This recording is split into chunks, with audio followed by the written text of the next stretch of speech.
고립의 시대, 외로워 죽겠어요. 놀이나 허츠가 말하는 고립의 시대에서 의미 있게 다가온 문장들을 소개합니다. 지금은 외로운 시기인데요. 일본에서는 65세 이상 노년층의 범죄 건수가 4건으로 폭증했고 또 이들이 재범을 저지를 확률도 70%에 달한다고 합니다. 상당수의 노령 여성이 사회적 고립감에서 벗어나기 위해서 감옥을 선택한다고도 하는데요. 미국의 경우에 미국 요양원 거주자 60%가 방문객이 아무도 없다라고 하고요. 미국의 밀레니엄 세대 5명 중 1명을 살짝 넘는 수가 친구가 1명도 없는 외로운 시기를 살아가고 있습니다. 외로움은 다른 스트레스 효과를 막대하게 증폭시키는 것인데요. 오랫동안 고립된 생쥐들이 새로운 생쥐를 물어뜯듯이 외로움은 우리의 정치를 극단주의 포퓰리즘으로 몰아가는데 바로 그 신뢰가 나는 히틀러를 만났다라는 글 속에 나타나 있습니다. 221번. 우리가 하루에 휴대전화를 확인하는 평균 횟수고 한밤중에 깼을 때도 5분 안에 휴대전화를 확인하는데 저도 여기서 벗어나지 않는 것 같습니다. 40%는 직장에서 외로움을 느끼고요. 특히 영국은 60%에 달하는데 우리가 일하는 방식도 우리를 외롭게 만들고 있습니다. 외로움 경제라는 것 들어보셨습니까?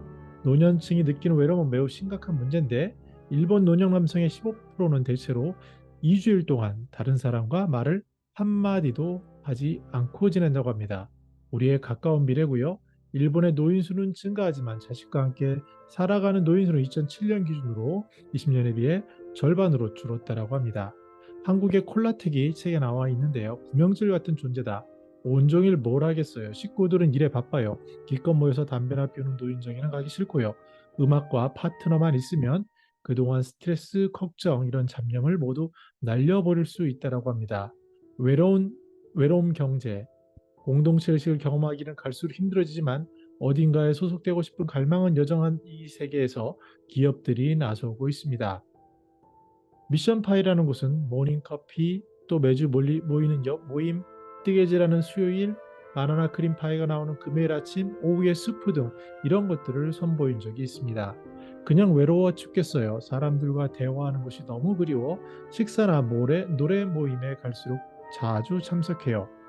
아파트에 사는데 커피 한 잔 같이 마실 이웃이 없어요.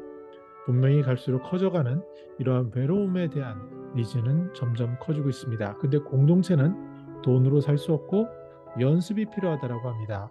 공동체 기반은 단순히 함께 있거나 지나가다 부딪히는 사람들이 아니라 무언가를 하는 사람들이라고 하는데요. 실제로 아분이라는 사람은 공동체 형성에 가장 크게 기여한 요소가 매달 열렸던 저녁 듭시다라는 시간이었다라고 별거하고 있습니다.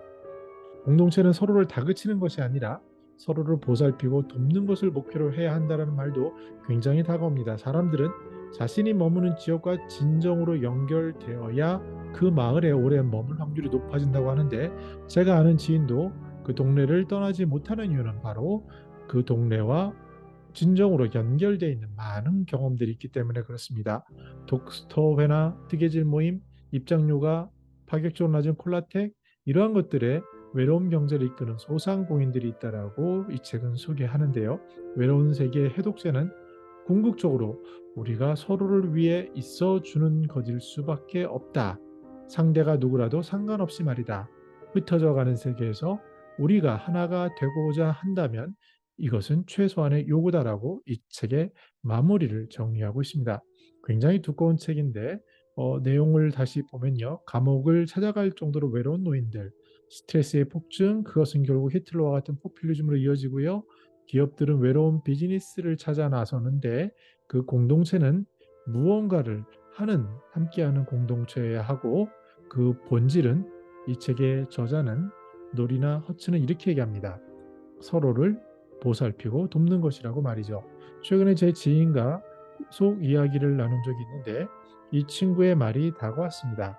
제일 중요한 것은 상대방을 바라보고 상대방의 이야기에 귀를 기울이고 상대방에게 관심을 갖고 돕는 것이다. 마치 성경에서도 남에게 대접받고자 하는 대로 대접을 하라라는 그러한 것이 거의 우리가 아는 상식이듯이 이러한 이 두꺼운 책에서도 고립의 시대에 대한 해독제는 바로 우리들의 시니어인 경우에는 남아돌 수 있는 이 시간들 또 비어져 가는 시간들, 일이라든지 관계라든지 여러 것들이 텅 비게 되는데 그때 스스로 고립을 택하는 것이 아니라 누군가 어울리는데 그때 그 어울림은 스쳐가는 것이 아니라 무언가를 하는 공동체여야 되고요.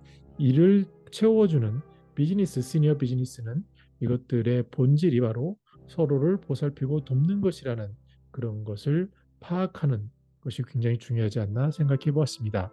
저는 더 나은 시니어 삶 공동체를 연구합니다. 감사합니다.